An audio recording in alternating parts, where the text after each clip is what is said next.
The crown entered the room before the truth did. A servant carried it through the corridor at Versailles, while the gardens were still grey with half-light. Louis XVI's crown, heavy gold, sitting on velvet like it weighed nothing. The palace was silent except for footsteps. The new king, Louis XVI, was 19 years old and still half asleep in the next chamber. But in a side room, one man had not slept at all. Controller General Turgot sat at a desk with a single candle and a single sheet of paper.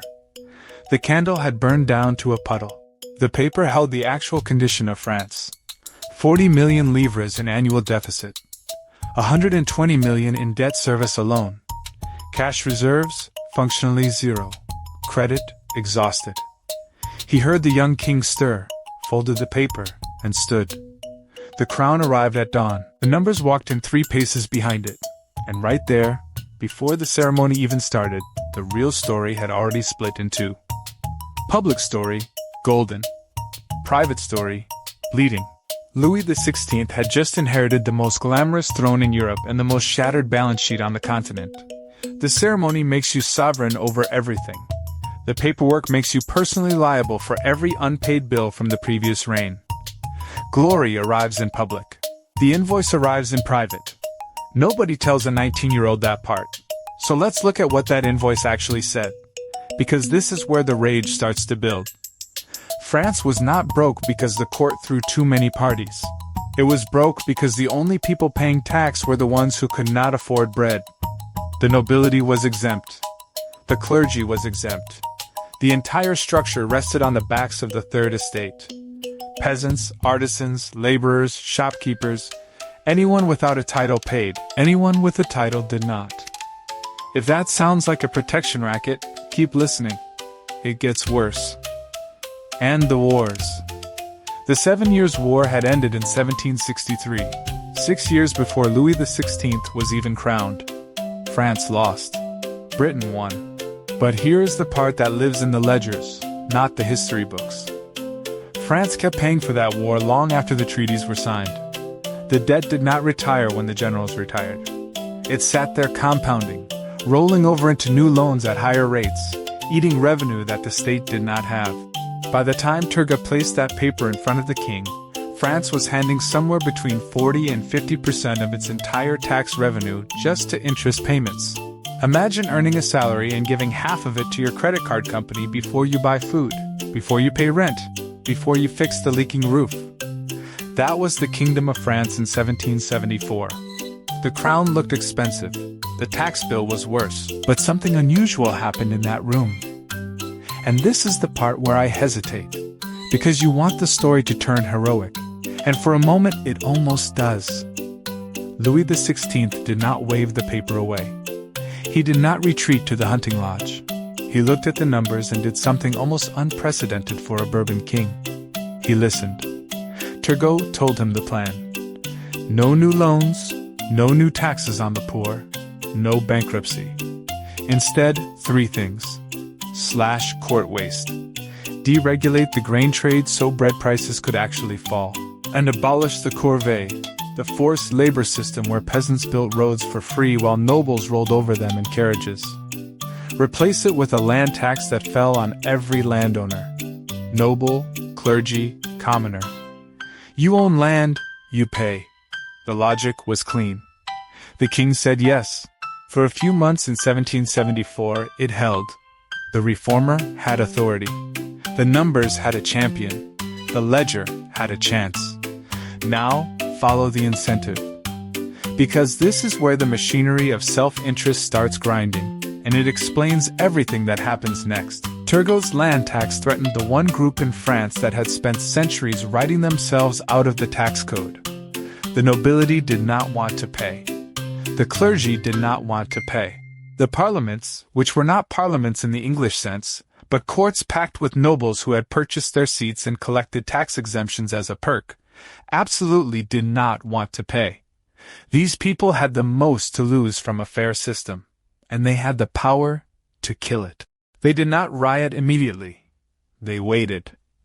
That patience is the most chilling part of the whole story. Turgot deregulates the grain trade. The economic logic is sound. Remove the monopolies, Let anyone sell grain. Competition lowers prices. Bread becomes affordable. Economics textbooks still teach this move with a straight face. The problem is the harvest was already bad. Speculators started hoarding, and prices spiked instead of falling. Suddenly, bread, the single food that determines whether a French peasant family eats or starves, became more expensive. The flour war erupted. Mobs attacked bakers. They seized flour wagons. They marched toward Versailles. The same people Turgot was trying to help were now rioting against his policy. And the nobles watching from the sidelines recognized the gift they had just been handed. They did not say the harvest was bad. They did not say speculators exploited the panic. They said reform is dangerous. Reform destabilizes the kingdom. Reform makes the mob march on the palace. The man who wants to tax you is the man who just set the bread markets on fire. Was some of this manipulation? Almost certainly. Merchants who had profited from the old grain monopolies had every incentive to make deregulation look catastrophic. But the hunger was real. The fear was real. And the narrative stuck harder than any fact could dislodge it. Turgot said free trade would lower bread prices. The market said not this year. The mob said we are hungry now. And the nobles said perfect. Now the trap began to close. The Parlement of Paris refused to register Turgot's reforms. Think about that structure for 1 second. This was a court where nobles decided whether laws that affected nobles should take effect. The people who would be taxed sat on the bench judging whether the tax was legal. They did not say we do not want to pay. They said we are defending the ancient liberties of France against royal overreach.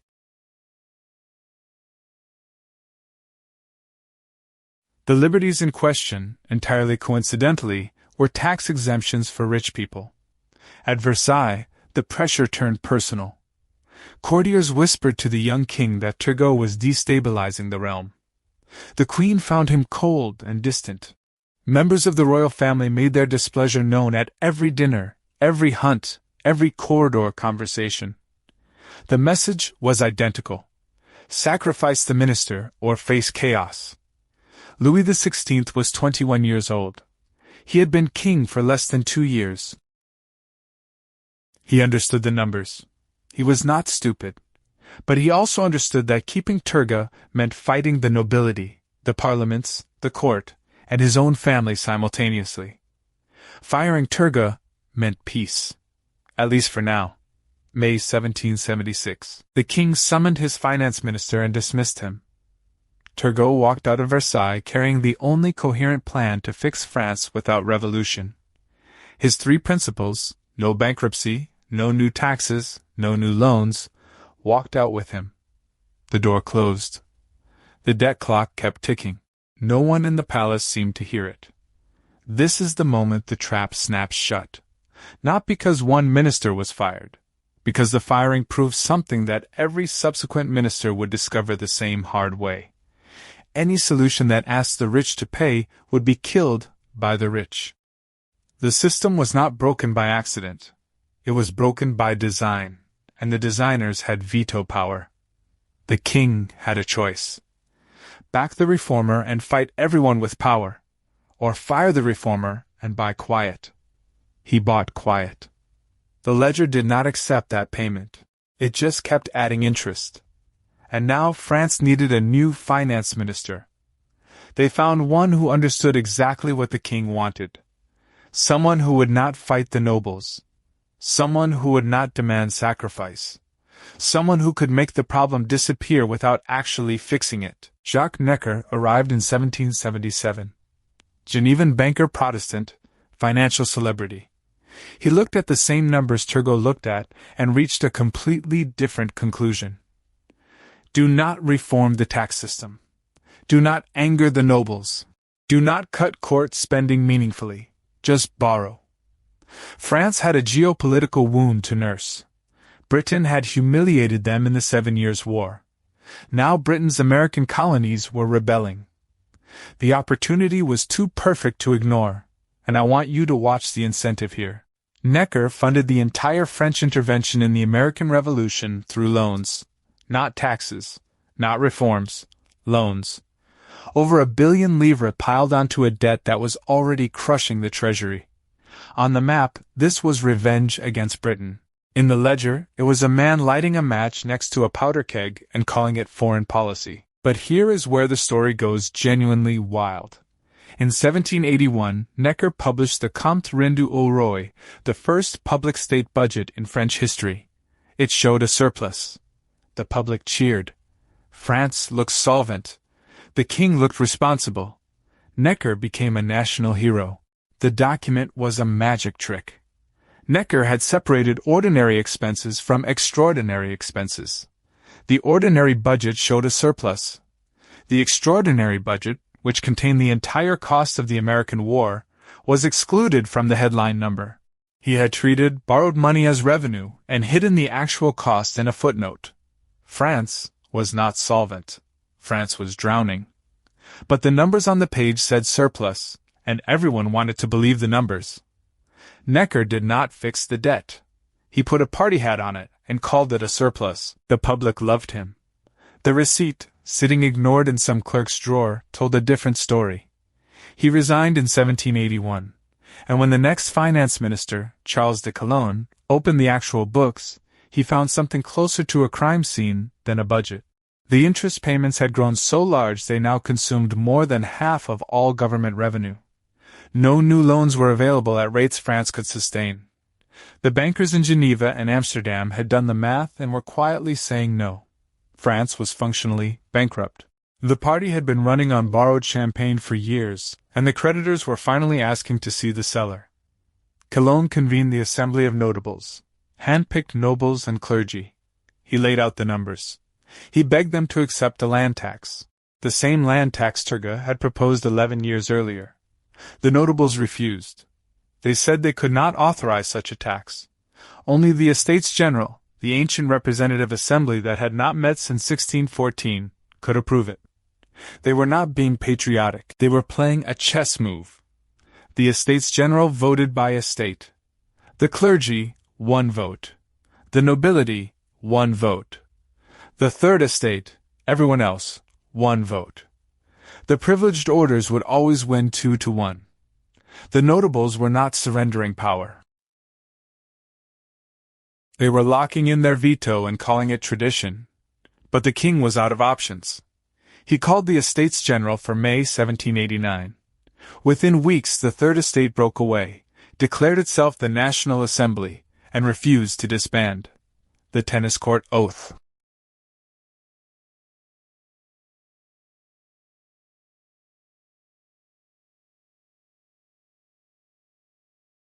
The storming of the Bastille. The revolution was no longer a financial debate. It was a political explosion. The monarchy did not fall because it was evil. It fell because it was broke, and everyone who could fix it had a reason to keep it broken. The debt was the fuse. Social inequality, hunger, Enlightenment ideas, political exclusion. That was the bomb. The fuse burned for 15 years, from Turgot's firing to the Bastille, and nobody put it out because putting it out required the powerful to pay. They preferred to gamble instead, and here is the brutal, quiet irony that nobody wants to sit with. The revolution did not erase the debt either. They executed Louis XVI in 1793. They abolished the monarchy. They printed paper money, the assignat, backed by confiscated church lands. They inflated the debt away, which is a polite way of saying they made everyone holding French bonds take a massive loss. The creditors who had lent to the Bourbons were wiped out. The nobility lost its exemptions, its property, and in many cases, its head. But who paid for the revolution itself? The wars, the conscription, the inflation, the chaos?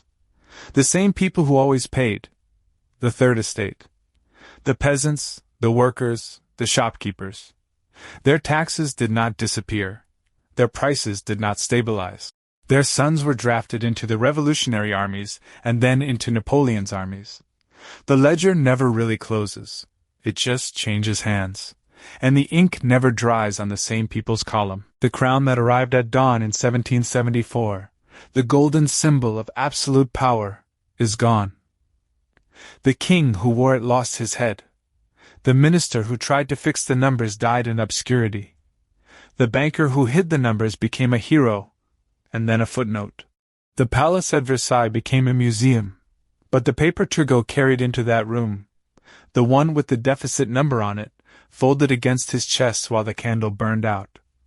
That paper had more power than any of them realized. Not because it predicted the future, because it recorded the truth that every person in the system wanted to ignore. A government that cannot tax its wealthiest citizens is not a government. It is a protection arrangement that eventually runs out of other people's money. The ceremony looked like power. The receipt looked like a confession. And when the ceremony was over and the palace was empty and the monarchy was dust, the receipt was still there, waiting in the archive, just a piece of paper with a number on it, quietly keeping score.